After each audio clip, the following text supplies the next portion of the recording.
सामीन व नाज़रीन अस्सलामु अलैकुम व रहमतुल्लाहि व बरकातुहू। आज मैं आपको सदक़ा फ़ितर के हवाले से बताने वाला हूँ कि सदक़ा फ़ितर किन लोगों पर वाजिब है, सदक़ा फ़ितर किन लोगों पर वाजिब नहीं है, सदक़ा फ़ितर क्या चीज़ है, क्यों अदा करना चाहिए, क्यों नहीं अदा करना चाहिए, सदक़ा फ़ितर के फ़ायदे क्या हैं और सदक़ा फ़ितर अगर अदा नहीं करते हैं तो उसके नुकसानात क्या हैं, सदक़ा फ़ितर किन चीज़ों से अदा होता है और किन चीज़ों से अदा नहीं होता है, सदक़ा फ़ितर के अदा करने का बेहतर वक्त कौन होता है और बेहतर वक्त कौन नहीं होता है, और सदक़ा फ़ितर के हक़दार कौन लोग हैं और सदक़ा फ़ितर के हक़दार कौन लोग नहीं हैं। इन तमाम चीज़ों को आज हम जानेंगे और सदक़ा फ़ितर के मुख्तसर से मसाइल जानेंगे। सबसे पहले हम जानते हैं कि सदक़ा फ़ितर क्या चीज़ है। सामईन मोहतरम, सदक़ा फ़ितर हर साहिब नसाब पर ये वाजिब है। अब आते हैं इसके फ़ायदे की तरफ। तो इसके फ़ायदा क्या है? इसका फ़ायदा ये है कि हमारे आका सल्लल्लाहु अलैहि वसल्लम गुरबा व मसाकीन से बेपनाह मोहब्बत फरमाते थे। तो इसीलिए आप सल्लल्लाहु अलैहि वसल्लम ने हर साहिब निसाब पर वाजिब फरमा दिया ताकि गुरबा व मसाकीन, फ़कीर, जो बिल्कुल माली हालात जिनके कमज़ोर है, वो भी ईद के दिन खुशी का एहतमाम कर सके, वो भी अच्छा खा पी सके। क्योंकि मालदार लोग तो अच्छा खा लेते हैं, पी लेते हैं, लेकिन गुरबा व मसाकीन अच्छा खा नहीं पाते हैं। उस दिन ईद सईद का दिन है, खुशी का दिन है, तो उस दिन वो लोग भी खुशी मनाएं। तो उनका ख़याल रखते हुए हमारे आका सल्लल्लाहु अलैहि वसल्लम ने हर साहिब निसाब पर यह सदक़ा फ़ितर वाजिब रख दिया।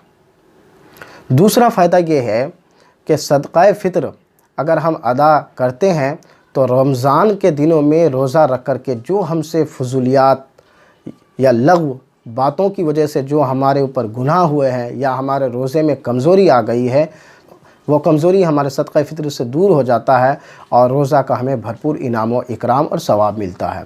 मसलन रमज़ान के दिनों में आपने फजूल बातें की, लग़्व बातें की, या आपने हाथ से कोई गुनाह किया, या आँखों का गुनाह किया, या कानों का गुनाह किया, या ज़बान से कोई गंदी बातें निकाली, तो इससे, या फहश बातें की, या रोज़ा के मकरूहात आपसे सुदूर हो गए, बहुत सारी ऐसी बातें जिससे रोज़ा कमज़ोर हो जाता है, उन चीज़ों का सुदूर हो गया, तो सदक़ा फ़ितर से ये तमाम चीज़ें दूर हो जाता है। अल्लाह ताला इसकी बरकत से आपके रोज़े को मुकम्मल फरमा देता है। दूसरा फ़ायदा। और तीसरा फ़ायदा ये है कि जब तक आदमी सदक़ा फ़ितर अदा नहीं करेगा तब तक उसका रोज़ा ज़मीन और आसमान के दरमियान मुअल्लक़ रहता है, लटका रहता है। जब तक वो अदा नहीं करेगा उसका रोज़ा कबूल नहीं होगा। फिर जब वो सदक़ा फ़ितर अदा करता है तो उसका रोज़ा कबूल कर लिया जाता है। तो ये सदक़ा फ़ितर का फ़ायदा हो गया। अब आते हैं दूसरे सवाल की तरफ कि सदक़ा फ़ितर कौन लोग अदा करेगा। मालिक निसाब कौन होता है? मालिक निसाब वो होता है जिनके पास हाजत असलिया के अलावा, ज़रूरियात ज़िंदगी की चीज़ों के अलावा कोई चीज़ सामान तिजारत हो, या 52.5 तोला चांदी हो, या 7.5 तोला सोना हो, तो वो शख्स मालिक निसाब है। ऐसे शख्स को सदक़ा फ़ितर देना वाजिब है। इसके लिए यह शर्त नहीं है कि 1 साल मुकम्मल गुज़र जाए। आप सदक़ा फ़ितर वाले दिन यानी ईद उल फ़ितर के दिन भी अगर आप उतनी मालियत रखते हैं तो आप पर सदक़ा फ़ितर वाजिब हो जाता है। 52.5 तोला चांदी या 7.5 तोला सोना, या उसकी कीमत या सामान तिजारत आपके पास मौजूद हो। अगर 52.5 तोला की अगर मौजूदा अगर हम कीमत आज के डेट में जाएंगे तो 37,000 या 38,000 का आदमी मालिक होता है, या उसके पास ऐसा कोई सामान होता है जो बेचने के लायक हो, तो वह मालिक निसाब है। ऐसी सूरत में उसको सदक़ा फ़ितर देना वाजिब है। ये तो हो गया मालिक निसाब के ताल्लुक़ से। अब आते हैं कि सदक़ा फ़ितर किन चीज़ों से अदा करें, उसका रकम क्या बनता है। यहाँ पर एक जो बात मैं आपको बताने वाला हूँ वो ये है कि सदक़ा जो फ़ितर जो होता है 4 चीज़ों से अदा किया जाता है, लेकिन लोग उमूमन सिर्फ़ एक चीज़ों से अदा करते हैं, वो गेहूँ। जबकि गेहूँ से भी सदक़ा अदा हो जाएगा, लेकिन मैं गुजारिश करूँगा कि जो लोग मालदार हैं, जो लोग पैसे वाले हैं, जिनको अल्लाह ताला ने इस्तिताअत दिया है, वो गेहूँ से अदा नहीं करें। क्यों? कि गेहूँ से रकम कम बनता है और कम अदा होगा। उसकी मिसाल यूँ है कि भाई जब हम अपनी ज़रूरत की चीज़ें ख़रीदने के लिए जाते हैं तो हम चाहते हैं कि ज़्यादा से ज़्यादा उम्दा से उम्दा चीज़ हो। हमारे कपड़े एडिडास कंपनी के हो, हमारे जूते नाइक कंपनी के हो, यानी हम अपने लिए जब कोई चीज़ ख़रीदना होता है तो हम उम्दा से उम्दा चीज़ ख़रीदते हैं। तो इसी तरह से जब हम सदका फ़ित्र अदा करें तो उम्दा से उम्दा चीज़ों से सदका फ़ित्र अदा करें। गेहूँ से भी तो अदा हो जाएगा, लेकिन गेहूँ से वो लोग अदा करें जिनके पास मालियत की कमी है, जिनके पास रुपए पैसे की कमी है। लेकिन जो लोग मालदार हैं, जिनको अल्लाह ताला ने नवाजा है, हर चीज़ से नवाजा है, तो वो गेहूँ से अदा नहीं करें। 4 चीज़ें हैं जिससे सदका फ़ित्र अदा होता है। पहली चीज़ तो गेहूँ, दूसरी चीज़ तो किशमिश, तीसरी चीज़ तो खजूर और चौथी चीज़ जौ। ये 4 चीज़ों से सदका फ़ित्र अदा होता है। या तो आप उन चीज़ों को दे दें या उसकी कीमत गुरबा व मसाकीन को दे दें, सदका फ़ित्र अदा हो जाएगा। मैं अब उसकी मिक़दार बताता हूँ।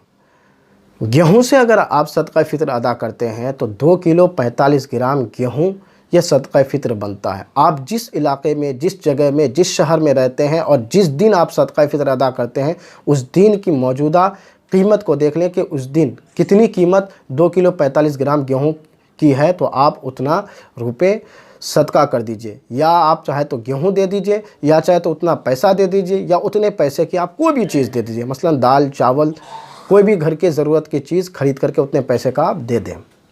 ये उन लोगों के लिए है जिनके पास पैसे की कमी है। लेकिन जो लोग मालदार हैं, मैं उनसे गुजारिश करूंगा कि वो किशमिश से, खजूर से, जौ से सदका करें। अब किशमिश और खजूर और जौ से कितना सदका करेंगे, तो वो 3.5 किलो खजूर, 3.5 किलो किशमिश, 3.5 किलो जौ से, यानी 1 सा जौ, 1 सा खजूर, 1 सा किशमिश से सदका करें या उसकी कीमत सदका करें। अब मान लीजिए कि अगर 200 रुपया किलो अगर खजूर है तो 3.5 किलो को कितना हो जाता है, 600 और ये 700 रुपया हो जाता है। अगर 700 रुपया अगर एक आदमी का अगर सदका फ़ित्र बनता है, अगर आपके घर में 5 आदमी हैं तो कितना रकम बनेगा। अब उतना पैसा अगर आप किसी गरीब या मिस्किन को देंगे तो वो अपनी ज़रूरत को पूरी कर सकता है। मालदार लोगों को चाहिए कि वो जौ से अदा करे, किशमिश से अदा करे, मुनक्का से अदा करे, खजूर से अदा करे, ना कि गेहूँ से, क्योंकि अल्लाह ताला ने आपको नवाजा है। बहरहाल आप अगर जिससे भी अदा करें, आपका सदका फ़ित्र अदा हो जाएगा। यह सदका फ़ित्र की मिक़दार हो गया और वो 4 बातें जिससे आप सदका फ़ित्र अदा करेंगे, वो मसला हो गया। अब आते हैं कि सदका फ़ित्र किस वक्त अदा करना चाहिए। सामईन व नाज़रीन, सदका फ़ित्र रमज़ानुल मुबारक के किसी भी दिन में अगर आप सदका फ़ित्र अदा करते हैं तो आपका सदका अदा हो जाएगा। लेकिन बेहतर वक्त क्या है, वह है नमाज ईद से कब्ल देना सबसे बेहतर और अफजल वक्त है। लेकिन आप किसी भी दिन में अगर आप सदका दे दें तो आपका सदका फ़ित्र अदा हो जाएगा। अब आप यहाँ एक और मसले पर आते हैं कि अगर किसी के पास साहिब निसाब तो हैं, लेकिन अगर किसी के पास पैसे नहीं हैं उस समय, तो वो ज़िंदगी में कभी भी दे सदका फ़ित्र तो सदका फ़ित्र अदा हो जाएगा। उसका कज़ा और कफ़ारा नहीं है, बल्कि जब भी ज़िंदगी भर में कभी भी दे वो सदका फ़ित्र उसका अदा हो जाएगा। अब आते हैं सदका फ़ित्र के एक और मसले की तरफ। एक मसला ये है कि मर्द साहिब निसाब है तो बाप पर अपने छोटे बच्चे, बच्ची, सबके लिए सदका फ़ित्र देना वाजिब है। लेकिन उसकी बीवी पर वाजिब नहीं है कि वो अपने शोहर का सदका अदा करे, अपने बच्चों का सदका अदा करे, उस पर वाजिब नहीं है। लेकिन बाप पर अपने बच्चों का, नाबालिग बच्चों का सदका फ़ित्र अदा करना वाजिब है। हाँ, अगर उसका बच्चा बालिग हो चुका है तो उसके ऊपर फिर ज़िम्मेदारी नहीं है।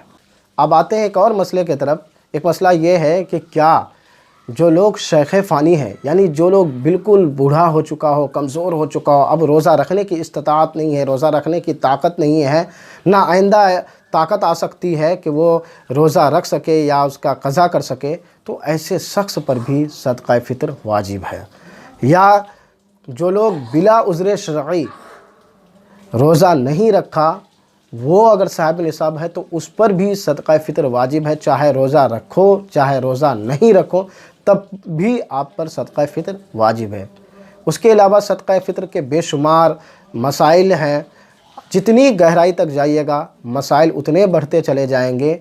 वक्त की किल्लत दामनगीर है, इसलिए यहीं पर मैं अपनी गुफ्तगू को ख़त्म करता हूँ। अगर किसी भी मसले में आपको कोई चीज़ समझने में दुश्वारी हो तो आप हमें कमेंट्स करें। इंशाअल्लाह अज़्ज़ वजल हम आपके कमेंट्स का जवाब देंगे, रिप्लाई देंगे और आपको इंशाअल्लाह अज़्ज़ वजल बेहतर से बेहतर तरीक़े से समझाने की कोशिश करेंगे। दोस्तों, अगर आपको ये वीडियो पसंद आए, मैं गुजारिश करूँगा दीन इस्लाम का ये चैनल है द पावर ऑफ नॉलेज। अपने इस भाई को सपोर्ट करें, हमारे चैनल को सब्सक्राइब करें, इसको दूसरे के पास शेयर करें। आप तो बेशुमार चैनलों को सपोर्ट करते हैं, सब्सक्राइब करते हैं। ये दीन इस्लामी वाला चैनल है जिसमें दीन के मसाइल बताए जाते हैं, वज़ाइफ बताए जाते हैं, इस्लामी नॉलेज बताया जाता है, कुरान और हदीस की रोशनी के हवाले से दीनी बातें बताया जाता है। इसलिए इस चैनल को सब्सक्राइब करें, सपोर्ट करें। फ़कत अस्सलामु अलैकुम व रहमतुल्लाहि व बरकातुहू।